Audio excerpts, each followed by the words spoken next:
नमस्कार दोस्तों, मैं सुनील कुमार आपका फिर से स्वागत करता हूं आपके अपने चैनल क्या ऐसा होता है में। दोस्तों, सबसे पहले हमारे चैनल का उद्देश्य किसी की भावनाओं को भड़काने का और अंधविश्वास फैलाने का नहीं है। इसीलिए आप इसे निजी तौर पर ना लें। अगर आपकी समझ में चीजें आती हैं तो आप उसे फॉलो करें, और वो भी अगर आप फॉलो कर रहे हैं तो आप किसी ज्योतिष, किसी पंडित जी, इनकी सानिध्य में रह के ही उन चीजों को फॉलो करें, उनकी सलाह के अनुसार ही विचार विमर्श करने के बाद। दोस्तों, कल मैंने आपको अपनी वीडियो के माध्यम से बताया था कि कुंडली में 12 तरह के काल सर्प दोष होते हैं। किसी भी इंसान को अगर आप लेंगे और उसकी कुंडली में अगर काल सर्प दोष है तो वो 12 प्रकार का ही हो सकता है। हर इंसान की कुंडली में काल सर्प दोष हो ये जरूरी नहीं है। इसीलिए मैं हर इंसान की बात नहीं कर रहा हूं, केवल उन इंसानों के बारे में आपसे बात कर रहा हूं जिनकी कुंडली में काल सर्प दोष होता है। तो अपनी कुंडली को अपने अनुसार आप देख सकते हैं और उससे आप अनुमान लगा सकते हैं कि आपकी कुंडली में कौन सा काल सर्प दोष है। दोस्तों, सबसे पहला काल सर्प दोष अनंत काल सर्प दोष। जैसे कि आप नाम से समझ पा रहे हैं, अनंत अनंत मतलब लीला अनंत है। आप जब कुंडली देखें, कुंडली में जैसे पहला स्थान यहां पे होता है, पहला स्थान यहां पे, और यहां के बाद ये पहला स्थान है, यहां पे राहु है, और इनके ठीक सामने जो घर है यहां पर केतु। राहु केतु दोनों आमने सामने बैठे रहते हैं। पहले घर में राहु और सातवें घर में केतु। और उसके अलावा जितने भी ग्रह हैं वो या तो सारे ग्रह इधर होंगे और या फिर सारे ग्रह इधर होंगे। अगर इधर सारे ग्रह हैं तो ये वाला हिस्सा पूरी तरह से खाली रहेगा, पूरा खाली रहेगा ये वाला हिस्सा। और अगर इधर सारे ग्रह हैं तो फिर ये वाला हिस्सा पूरा खाली रहेगा। ये हो गया अनंत काल सर्प दोष। मतलब आपके जन्म स्थान में ही राहु बैठे हुए हैं, तो आप समझ सकते हैं कितनी बड़ी परेशानी है। इसीलिए इनका नाम रखा है अनंत काल सर्प दोष। अनंत काल सर्प दोष होने पर व्यक्ति अपनी कुछ मानसिक परेशानियों से जूझता हुआ रह सकता है, ऐसा अनुमान लगाया जाता है। ये कुछ लक्षण बता रहा हूं मैं आपको कि किस तरह के लक्षण होते हैं उस इंसान में। वो पूरी तरह से शारीरिक रूप से भी उसे कुछ ना कुछ समस्याएं होती रहती हैं।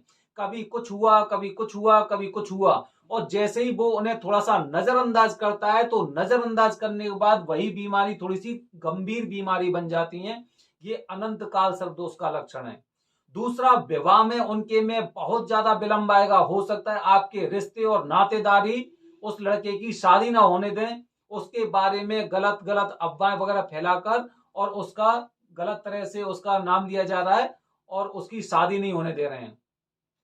तीसरा, ऐसे लोग दिमागों इन लोगों के दिमाग में बहुत कुछ चीजें चलती रहती हैं, और चीजें इतनी ज्यादा ये अपने ऊपर लोड ले लेते हैं जिससे कि ये खुद ही हतोत्साहित होते हैं, और फिर इनका दिमाग थोड़ा सा एक गलत डायरेक्शन में चलता है और इनके अंदर थोड़ा सा एक डिप्रेशन वाली भावना आ सकती है, ऐसा अनुमान लगाया जाता है। इसीलिए इन्हें सिर से संबंधित कोई चोट भी लग सकती है, सिर से संबंधित कोई परेशानी हो सकती है। दोस्तों, तो ये कालसर्प दोष के मैंने आपको लक्षण बताए। इसके साथ एक और विशेष बात है कि ये लोग कुछ बहुत अच्छा कुछ करने की सोचते हैं। इनका प्रयास होता है कि मैं बहुत कुछ अच्छा करूं, लेकिन हो सकता है कि आज के विचारों को देख के, आज के हालातों को देख के जो लोग होते हैं वो इनकी बातों को गलत तरह से लेते हैं, जिसकी वजह से इन्हें कुछ कानूनी पचड़े में भी पड़ना पड़ सकता है। तो ये कालसर्प दोष, जो अनंत कालसर्प दोष है, उसके मैंने आपको लक्षण बताए हैं। दोस्तों, ये लक्षण अनंत काल सर्प दोष के जितनी जल्दी आप संभव हो पूजा करा लेते हैं तो बहुत अच्छा रहता है, क्योंकि आपके जन्म स्थान में राहु बैठे हुए हैं। इसीलिए वो आपके दिमाग को पूरी तरह से इधर उधर विचलित करते रहेंगे और आप भी किसी से डरेंगे नहीं। हो सकता है आपको भी कानूनी सलाह लेनी पड़ जाए, लेकिन आप डरेंगे नहीं। इसीलिए इन सब चीजों का आपको निवारण कर लेना चाहिए। मैं आपको कुछ ऐसे निवारण करने की कुछ आसान तरीके बता रहा हूं मैं आपको, जिससे हो सकता है कि आप पर वो दोष बहुत ज्यादा हावी ना हो और आप अपनी स्थिति से पूरी तरह से मुक्त हो जाएं। हल्के फुल्के समाधान की मैं बात नहीं करता। मैं तो ये सोचता हूं कि भाई किसी का समाधान हो तो पूरा हो, और अगर नहीं होना है तो बिल्कुल नहीं हो। तो इसीलिए मैं उसी आधार पर आपको कुछ ऐसे इसके निवारण के वो बता रहा हूं कि आप उन उपायों को करके और इनसे मुक्ति पा सकते हैं। ये हमें विश्वास है कि मुक्ति पा सकते हैं। सबसे पहले आपको क्या करना है, आपको त्र्यंबकेश्वर में या उज्जैन में काल सर्प दोष की पूजा करवानी ही है, करवानी ही है, करवानी ही है। समझ रहे हैं? मतलब मैं बार बार इसलिए रिपीट कर रहा हूं कि काल सर्प दोष की पूजा तो आपको करवानी ही है। ऐसा नहीं है कि आपने या आपके किसी पुरोहित ने, ज्योतिषी ने, किसी ने कुछ बता दिया, आप उन उपायों को करके और आप सोचें कि काल सर्प दोष से मुक्ति मिल गई। मुक्ति नहीं मिलेगी, शांति मिल सकती है। काल सर्प दोष से मुक्ति नहीं मिल सकती, शांति मिल सकती है। अब आपको खुद सोचना है कि शांति चाहिए या मुक्ति चाहिए दोषों की। खुद को तो शांति चाहिए, ठीक है, लेकिन दोषों से शांति नहीं मांगते लोग, दोषों से मुक्ति मांगते हैं, क्योंकि पता नहीं फिर कल फिर हावी हो सकती हैं वो चीजें। तो दोस्तों, मैं आपको कुछ ऐसे उपाय बता रहा हूं जिनसे कालसर्प दोष से हमेशा के लिए मुक्ति मिलेगी, बिल्कुल मिलेगी। अब बताऊं मैं आपको कि कैसे मिलेगी। सबसे पहले उज्जैन या त्र्यंबकेश्वर में आपको कालसर्प दोष की पूजा करवानी है, ठीक है।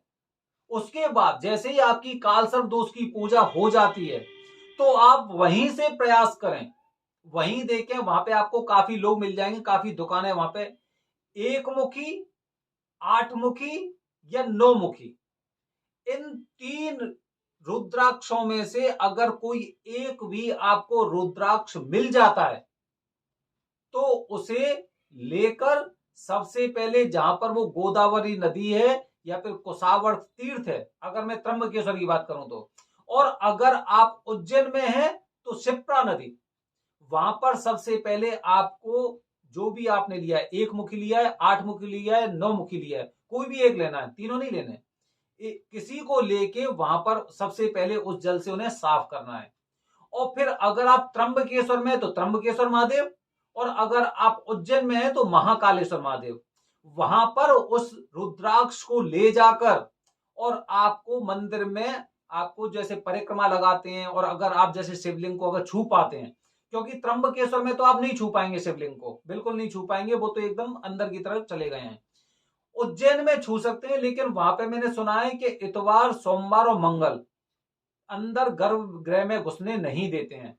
तो अगर आप मंदिर परिसर में भी चले जाते हैं तो भगवान की उतनी शक्ति है, आप वहां पे जाएं और भोलेनाथ जी को ऐसे दिखाकर और उनसे प्रार्थना करें कि मेरे ऊपर जो काल सर्प दोष है उससे आप मुझे मुक्त करें, उस काल सर्प दोष को दूर करें, और फिर उसे आप किसी धागे में पहनकर और ऐसे करके रुद्राक्ष में पहन सकते हैं, अपने गले में, अपने गले में पहन सकते हैं इस तरह से।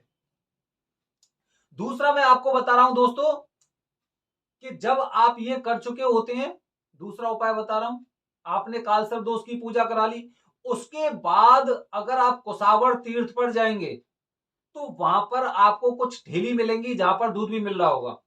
अगर वहां से आप दूध लेकर कुछ गरीबों को दान कर सकते हैं तो इससे भी कालसर्प दोष में मुक्ति मिलती है, ध्यान रखना, क्योंकि वो ऐसा क्षेत्र है। मैं आपसे ये नहीं कहूंगा कि आप घर से ये सारे कार्य करो, निवारण के उपाय घर से करो, मैं नहीं कहूंगा, क्योंकि मैंने पहले ही बोला था कि मैं शांति के लिए नहीं, दोष मुक्ति के लिए उपाय बताऊंगा, शांति के लिए नहीं। मुझे शांति नहीं चाहिए ना, मैं शांति की बात करता हूं कि भाई आज कोई समस्या मैंने शांत कर दी, कल फिर खड़ी हो गई ना, इसीलिए मैं मुक्ति की बात कर रहा हूं। कुसावर तीर्थ पर ही, वहीं पर अगर आप कहीं से भी कुछ दूध ले लें तो दूध को आप गरीबों को दान करो, पूजा करने के बाद 100% आपका ये मान लो कि काल सर्प दोष हमेशा के लिए शांत होगा, मैं बता रहा हूं आपको। ऐसे ही जब आप घर आ जाते हैं तो घर पे आकर आपको क्या करना है, अगर कोई मोर पंख मिल जाती है तो उसे भी आप अपने घर में रखें, पूजा स्थल में रख सकते हैं या फिर किसी दीवार पर आप उसे चिपका सकते हैं, लगा सकते हैं। इसके साथ ही आपको कुछ और अपने लिए उपाय करने हैं कि आपको काले और नीले रंग के वस्त्रों से परहेज करना चाहिए, काले और नीले रंग के वस्त्र आपको नहीं पहनने, ये बात का ध्यान रखना है। अगली बात बता रहा हूं मैं आपको, खाना खाते समय आप प्रयास करें कि आपकी थाली चांदी की हो। जब चांदी की थाली आपकी होगी तो आप पर काल सर्प दोष हावी नहीं होगा, पूजा आप करवा चुके हैं, उसके बाद आप वहां पे दान भी किया है, वहां पर हो सका अगर आपने रुद्राक्ष धारण किया तो रुद्राक्ष भी ले लिया, चांदी की थाली ले ली, हमेशा के लिए खत्म। मैंने बताया ना, शांति नहीं, मुक्ति। और एक अंत में, सबसे अंत में एक और बात बता रहा हूं, जो काफी लोगों ने मुझे बताया है कि ये भी उतनी ही कारगर है, बहुत कारगर है। आपको क्या करना है, जब आप त्र्यंबकेश्वर में पूजा करा रहे हैं या फिर उज्जैन में पूजा करा रहे हैं काल सर्प दोष की, तो एक रांगे का सिक्का होता है, आपको वहां पे कहीं पे भी मिल जाएगा।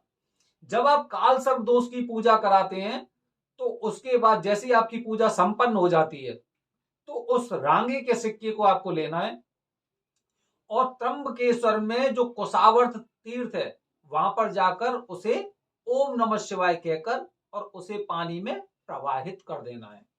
अगर आप उज्जैन में हो तो शिप्रा नदी के शिप्रा नदी पर ही, जहां पर राम घाट है या कहीं पे भी, आप उसे ओम नमः शिवाय कहकर और आप उसे प्रवाहित कर सकते हैं।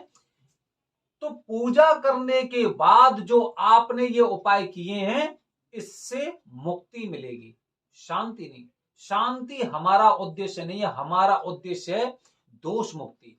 तो दोस्तों, मैंने अपनी वीडियो के माध्यम से आपको बताया है कि अनंत काल सर्प दोष होने के कौन कौन से लक्षण हैं और उनके उपाय क्या हैं, लेकिन पूजा बहुत जरूरी है दोस्तों। अब आने वाली मेरी कल की वीडियो में आपको बताऊंगा कुलिक काल सर्प दोष के लक्षण और समाधान किस तरह से कर सकते हैं। शांति नहीं, मुक्ति। हर हर महादेव दोस्तों। जय हिंद, जय भारत।